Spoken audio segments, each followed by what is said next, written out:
Hello students, Atharva जी के classes में आपका एक बार फिर स्वागत है। आज हम पॉलिटी कर रहे हैं। आज हम रेगुलेटिंग एक्ट 1773 से गवर्नमेंट ऑफ इंडिया एक्ट 1935 तक के क्वेश्चंस जो भी आते हैं उन्हें कवर करेंगे। तो चलिए स्टार्ट करते हैं। ईस्ट इंडिया कंपनी के मामलों को नियंत्रित और विनियमित यानी रेगुलेट करने वाला ब्रिटिश सरकार का पहला अधिनियम कौन सा था?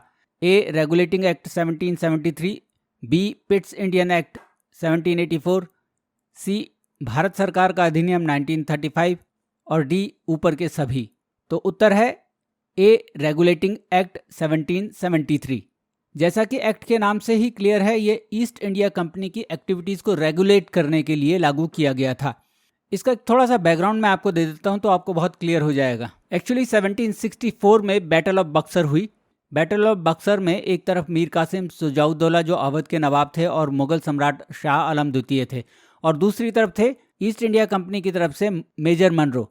और इस लड़ाई में, बक्सर की लड़ाई में मेजर मनरो की जीत हुई और ईस्ट इंडिया कंपनी को बंगाल, बिहार और उड़ीसा की दीवानी अधिकार मिल गए। दीवानी अधिकार होते हैं राजस्व को इकट्ठा करने के अधिकार, लैंड रेवेन्यू को इकट्ठा करने के अधिकार। तो ईस्ट इंडिया कंपनी की बहुत ज़्यादा एक्टिविटीज़ बढ़ गई, उन्हें पावर बहुत ज़्यादा मिल गई, तो उसको रेगुलेट करने के लिए ब्रिटिश सरकार रेगुलेटिंग एक्ट लेकर आई। तो यहाँ पर बैटल ऑफ बक्सर पर भी 2-3 क्वेश्चन बन जाएंगे। बैटल ऑफ बक्सर कब हुई, बैटल ऑफ बक्सर किस किस के बीच हुई, उसके परिणाम क्या हुए, उन तीनों क्वेश्चंस के जवाब मैं आपको पीछे दे चुका हूँ। रेगुलेटिंग एक्ट का एक प्रावधान था कि सर्वोच्च न्यायालय का गठन किया जाएगा। तो प्रश्न बनता है, भारत का प्रथम सर्वोच्च न्यायालय कलकत्ता में किस स्थान पर स्थापित किया गया था? ये किस वर्ष स्थापित किया गया था? ऑप्शन है A. Fort Saint George 1776, B. Fort William 1774, C. Fort James 1778, D. Fort Saint Davis 1773। Answer है बी. 1774 में फोर्ट विलियम में भारत का पहला सर्वोच्च न्यायालय कलकत्ता में स्थापित किया गया था। नेक्स्ट क्वेश्चन है, ब्रिटिश भारत के प्रथम मुख्य न्यायाधीश कौन थे और उनके साथ कितने अन्य न्यायाधीश नियुक्त किए गए थे? ऑप्शंस हैं ए. सर जॉन विलियम्स और 6 जजेस, बी. सर हाइप पी 3 जजेस, सी. सर एलिजा एम्पे और उनके साथ 3 जजेस की नियुक्ति, डी. सर जॉन पॉल और 2 जजेस। उत्तर है सी. Sir Elijah Aamby. वो पहले मुख्य न्यायाधीश थे इंडिया के और उनके साथ 3 जजेस और नियुक्त किए गए थे। अब यहाँ पर आपसे भी एक प्रश्न मैं पूछना चाहूँगा कि रिसेंटली भारत के सर्वोच्च न्यायालय के मुख्य न्यायाधीश के रूप में किसे नियुक्त किया गया है? आप इस क्वेश्चन का जवाब मुझे कमेंट बॉक्स में लिखकर जरूर दें। अगला प्रश्न है, रेगुलेटिंग एक्ट 1773 के अनुसार भारत के पहले गवर्नर जनरल के रूप में किसे नियुक्त किया गया था? Option A. Lord Canning, option B. Lord Warren Hastings, option C. Lord Minto, option D. Lord William Bentinck. Answer है बी. Lord Warren Hastings. अगला प्रश्न है, किस अधिनियम ने प्रावधान किया कि ईस्ट इंडिया कंपनी को भारतीयों की शिक्षा के लिए प्रतिवर्ष 1 लाख रुपए निवेश करना चाहिए?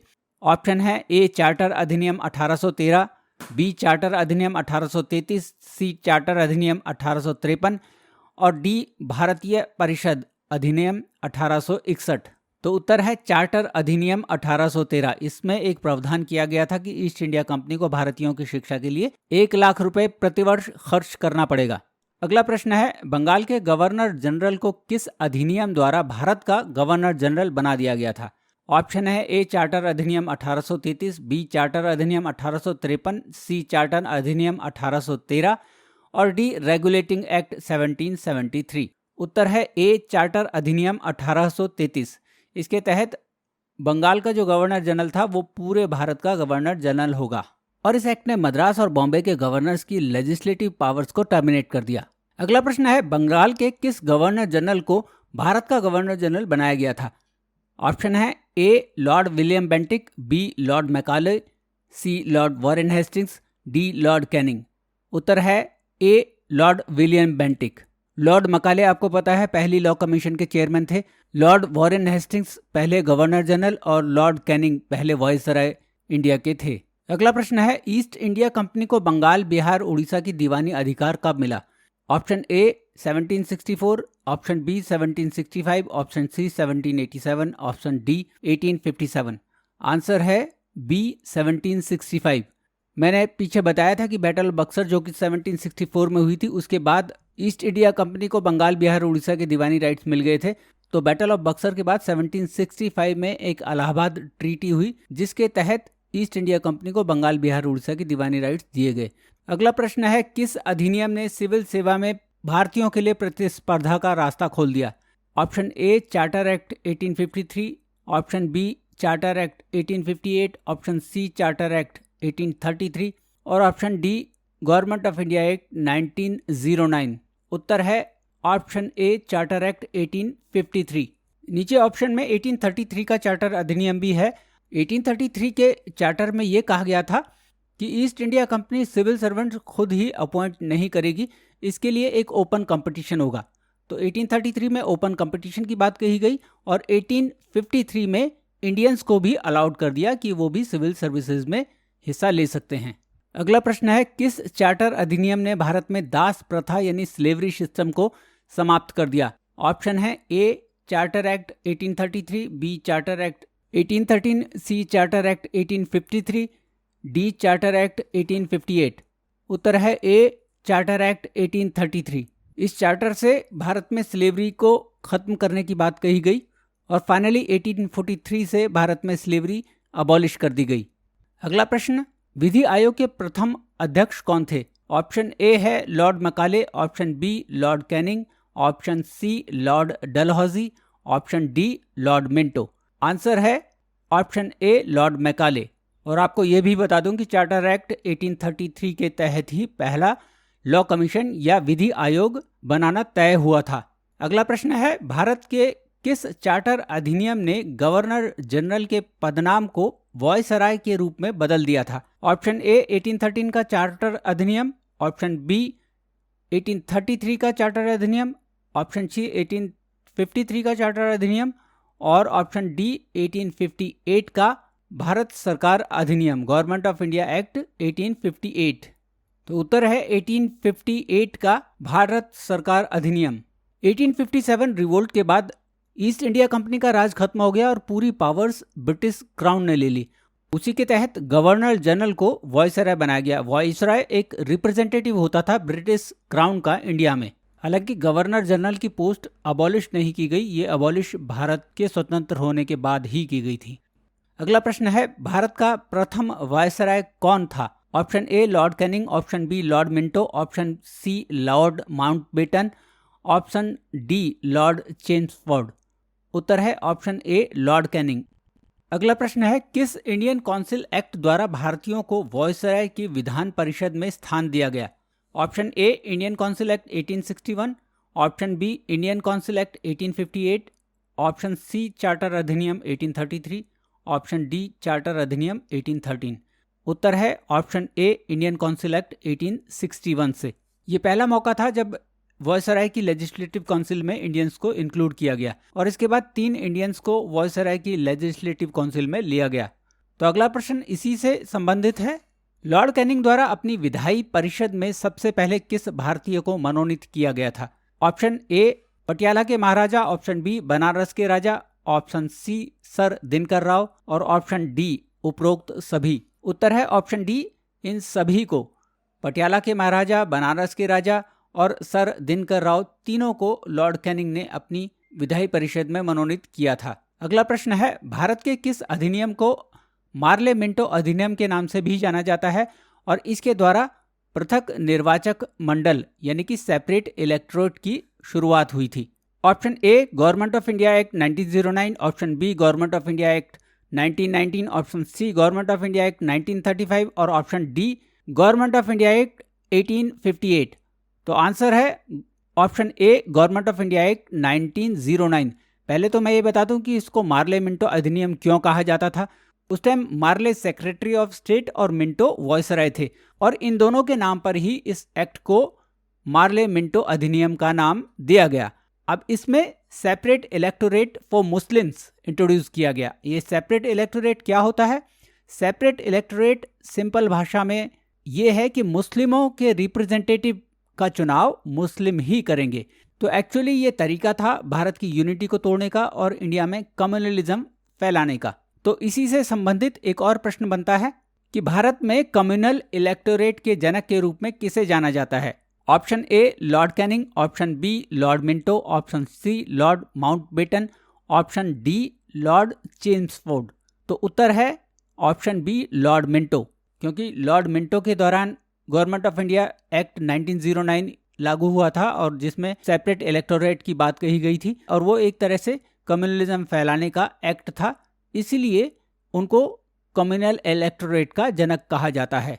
अगला प्रश्न है, वायसराय की कार्यकारिणी परिषद में शामिल किए जाने वाले प्रथम भारतीय का नाम बताइए। Option A Satyendra Sinha, option B Satyendranath Banerjee, option C Debendranath Tagore, option D doctor Rajendra Prasad. उत्तर है ऑप्शन ए सत्येंद्र सिन्हा। सत्येंद्र सिन्हा एक प्रसिद्ध लॉयर थे और 1920 में उन्हें बिहार और उड़ीसा का गवर्नर अपॉइंट किया गया था। उन्हें लॉर्ड की उपाधि से भी सम्मानित किया गया था। अगला प्रश्न है, निम्नलिखित में से किस अधिनियम ने भारत में प्रांतीय स्तर पर द्वैध शासन या डायरकी की शुरुआत की थी? ऑप्शन ए है Government of India Act 1919, option B Morley Minto सुधार, ऑप्शन सी भारतीय सरकार अधिनियम 1935, ऑप्शन डी भारतीय सरकार अधिनियम 1858। उत्तर है ए भारतीय सरकार अधिनियम 1919। इस अधिनियम के तहत प्रोविंसेस या प्रांतीय स्तर पर द्वैध शासन या डायरकी को इंट्रोड्यूस किया गया था।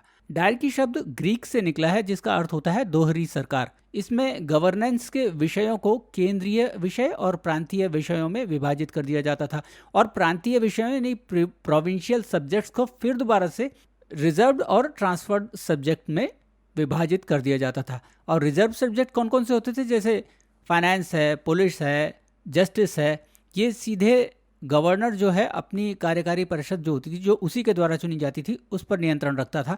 और दूसरा ट्रांसफर्ड सब्जेक्ट्स होते थे जैसे एजुकेशन, हेल्थ। तो इसमें गवर्नर अपनी विधान परिषद के सहयोग से काम करता था और विधान परिषद में जो भारतीय जो निर्वाचित होकर आते थे वो उसको हेल्प किया करते थे। ये दोहरी सरकार बाद में 1935 में प्रोविंशियल लेवल पर खत्म कर दी गई थी।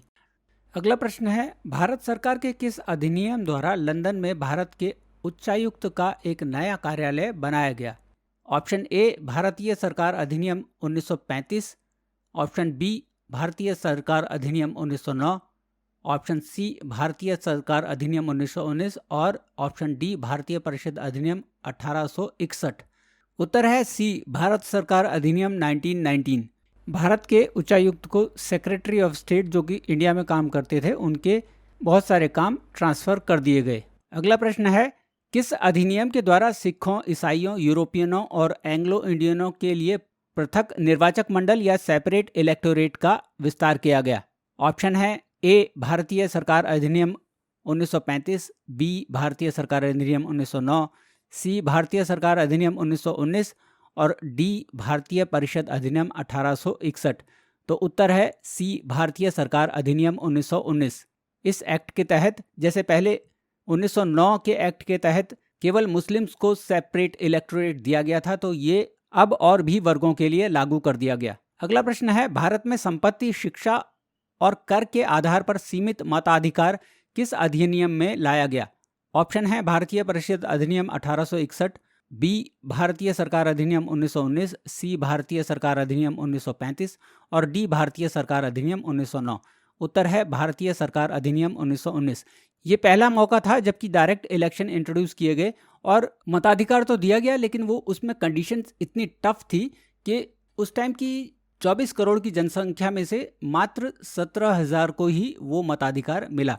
कंडीशन ऐसी थी कि या तो वो 750 रुपये पर ईयर जो है उस पर लैंड रेवेन्यू देता हो, या वो 10,000 रुपये पे इनकम टैक्स देता हो, या वो पहले लेजिस्लेटिव काउंसिल का मेंबर रहा हो। इस टाइप की कंडीशन थी, तो बहुत लिमिटेड मताधिकार दिया गया था। अगला प्रश्न है, केंद्रीय लोक सेवा आयोग का गठन भारत सरकार के किस अधिनियम द्वारा किया गया? ऑप्शन ए भारतीय सरकार अधिनियम 1935, ऑप्शन बी भारत सरकार अधिनियम 1909, ऑप्शन सी भारत सरकार अधिनियम 1919 और ऑप्शन डी भारत परिषद अधिनियम 1861। उत्तर है सी भारत सरकार अधिनियम 1919। इस एक्ट के तहत 1926 में सेंट्रल पब्लिक सर्विस कमीशन को इस्टेब्लिश किया गया। अगला प्रश्न है, भारत सरकार अधिनियम 1935 से पहले की मुख्य घटना कौन सी है? ऑप्शन ए 3 गोलमेज सम्मेलन, ऑप्शन बी भारत सरकार अधिनियम 1835, ऑप्शन सी भारत सरकार अधिनियम 1909, ऑप्शन डी भारत परिषद अधिनियम 1861। उत्तर है ऑप्शन ए 3 गोलमेज सम्मेलन। गवर्नमेंट ऑफ इंडिया एक्ट 1919 की वर्किंग को स्टडी करने के लिए एक साइमन कमीशन बनाया गया 1927 में।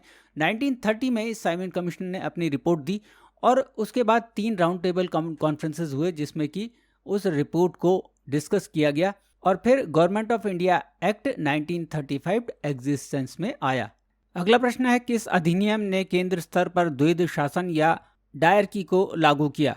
Option A Government of India Act 1935, option B Government of India Act 1909, option C Government of India Act 1919 और option D Indian Council Act 1861। तो उत्तर है A Government of India Act 1935।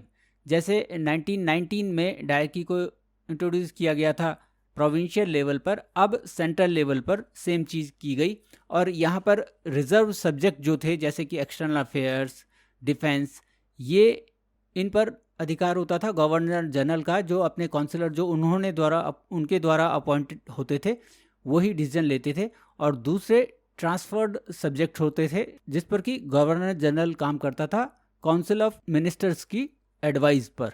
1935 के एक्ट के तहत जो 1919 में डायरकी प्रोविंशियल लेवल पर लागू की गई थी वो हटा दी गई। अगला प्रश्न है, 3 सूचियों संघीय, प्रांतीय और समवर्ती के माध्यम से शक्तियों का विभाजन किस अधिनियम के माध्यम से शुरू किया गया था? ऑप्शन ए भारत सरकार अधिनियम 1935, ऑप्शन बी भारत सरकार अधिनियम 1909 और सी भारत सरकार अधिनियम 1919 और डी भारतीय परिषद अधिनियम 1861। तो उत्तर है भारत सरकार अधिनियम 1935, ए ऑप्शन। तो फेडरल लिस्ट में जैसे सब्जेक्ट थे एक्सटर्नल अफेयर्स, करेंसी और कॉइनेज, नेवी, मिलिट्री, एयरफोर्स, और प्रोविंशियल लिस्ट में थे police, provincial public service, education वगैरह, और कंकरेंट लिस्ट में जो थे वो criminal law, procedure, marriage, divorce, इस टाइप के सब्जेक्ट्स थे। तो ये आज भी है, जैसे आज भी सेंट्रल में हमारे पास यूनियन लिस्ट, स्टेट में स्टेट लिस्ट और एक कंकरेंट लिस्ट होती है जिस पर कि दोनों ही स्टेट और यूनियन दोनों कानून बना सकते हैं।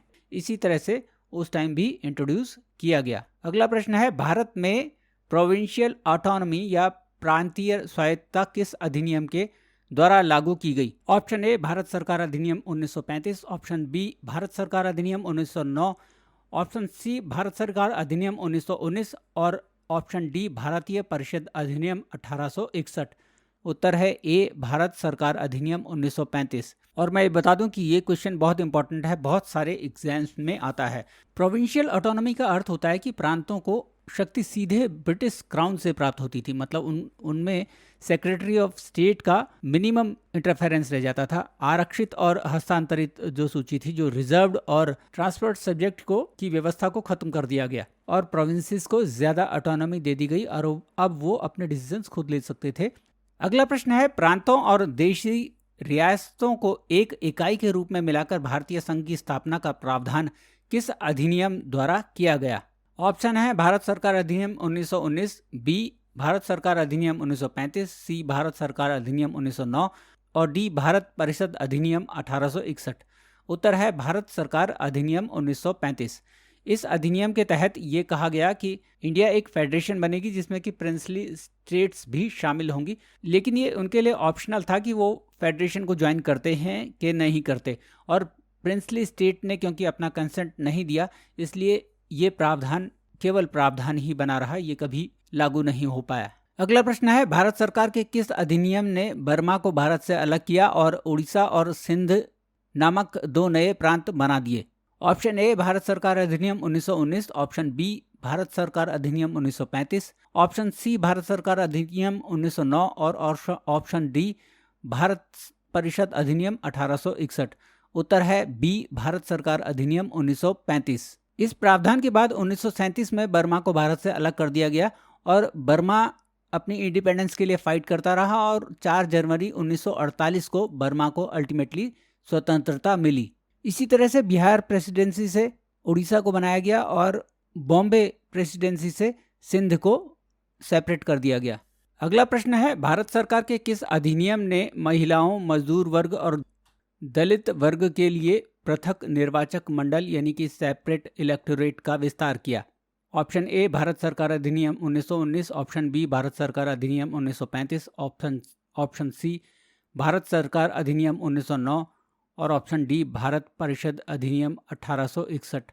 उत्तर है बी भारत सरकार अधिनियम 1935। जैसा कि आपने पढ़ा ही है, 1909 में पहली बारी सेपरेट इलेक्टोरेट मुस्लिम्स के लिए इंट्रोड्यूस हुआ, फिर 1919 में इसे बढ़ाया गया और फिर 1935 में इसे और वर्गों के लिए भी बढ़ा दिया गया। अगला प्रश्न है, संघीय लोक सेवा आयोग, प्रांतीय लोक सेवा आयोग और संयुक्त लोक सेवा आयोग के लिए भारत सरकार के कौन से अधिनियम में प्रावधान रखा गया? ऑप्शन ए भारत सरकार अधिनियम 1919, ऑप्शन बी भारत सरकार अधिनियम 1935, ऑप्शन सी भारत सरकार अधिनियम 1909 और ऑप्शन डी भारत परिषद अधिनियम 1861। उत्तर है बी भारत सरकार अधिनियम 1935। 1919 में हमने देखा था कि प्रांतीय लोक सेवा आयोग का गठन हो गया था और 1935 में संघीय लोक सेवा आयोग जो सेंट्रल के लिए था, प्रांतीय लोक सेवा आयोग जो प्रांत के लिए था, और संयुक्त लोक सेवा आयोग। संयुक्त लोक सेवा आयोग क्या हुआ? दो प्रांतों का इकट्ठा एक लोक सेवा आयोग, वो इंट्रोड्यूस करवाया गया 1935 के एक्ट से। अगला प्रश्न है, भारत सरकार अधिनियम 1935 ने कितने राज्यों में द्विसदनीय विधायिका की शुरुआत की? द्विसदनीय विधायिका यानी bicameral legislature. Option A 6, option B 5, option C 3, option D 4। उत्तर है ऑप्शन ए 6 राज्यों में, और ये 6 राज्य हैं बंगाल, मद्रास, बॉम्बे, बिहार, आसाम और यूनाइटेड प्रोविंस। यूनाइटेड प्रोविंस यानी कि उत्तर प्रदेश जो आपकी आज का है।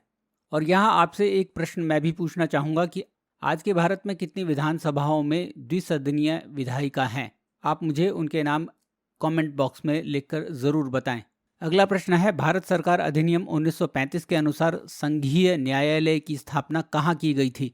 Option A Delhi, option B Bombay, option C Kolkata, option D Madras. उत्तर है ऑप्शन ए दिल्ली। 1935 के एक्ट के अनुसार दिल्ली में एक फेडरल कोर्ट की स्थापना की गई थी। अगला प्रश्न है, भारत सरकार अधिनियम 1935 के अनुसार मुख्य न्यायाधीश के अलावा फेडरल कोर्ट दिल्ली में कितने जज होने थे? ऑप्शन ए 8 से अधिक नहीं, ऑप्शन बी 7 से अधिक नहीं, ऑप्शन सी 3 से अधिक नहीं और ऑप्शन डी 6 से अधिक नहीं। तो उत्तर है ऑप्शन डी 6 से अधिक नहीं। एक चीफ जस्टिस होना था फेडरल कोर्ट दिल्ली में और उनके साथ मैक्सिमम 6 जजेस हो सकते थे। यहाँ मैं आपको ये भी बता दूं कि मैंने हिस्ट्री में गुप्त पीरियड पढ़ाते हुए आपसे एक क्वेश्चन पूछा था कि कॉमनवेल्थ गेम्स में भारत की ओर से सबसे छोटी उम्र की एथलीट कौन थी? तो उत्तर है अनाहत सिंह, जो मात्र 14 साल की हैं और स्क्वैश की प्लेयर हैं। और इसके साथ साथ मैं आपको ये भी बता दूं कि मैंने ओलंपिक्स को भी अच्छे से कवर किया है एक वीडियो में, और उसमें सारे क्वेश्चंस बहुत इंपॉर्टेंट है जो आने वाले एग्जाम्स में आएंगे ही आएंगे। तो आप उस वीडियो को भी जरूर देखिएगा, उसका आई बटन ऊपर है। तो स्टूडेंट्स, ये था पॉलिटी पर पहला वीडियो। होप आपको पसंद आया होगा। अगर आपको अच्छा लगे तो आप इसे लाइक और शेयर ज़रूर कीजिएगा और इस चैनल को ज़रूर सब्सक्राइब कीजिएगा, बेल बटन को हिट कीजिएगा ताकि आपको आने वाले वीडियोज़ का नोटिफिकेशन टाइमली मिलता रहे। Thank you so much for watching the video.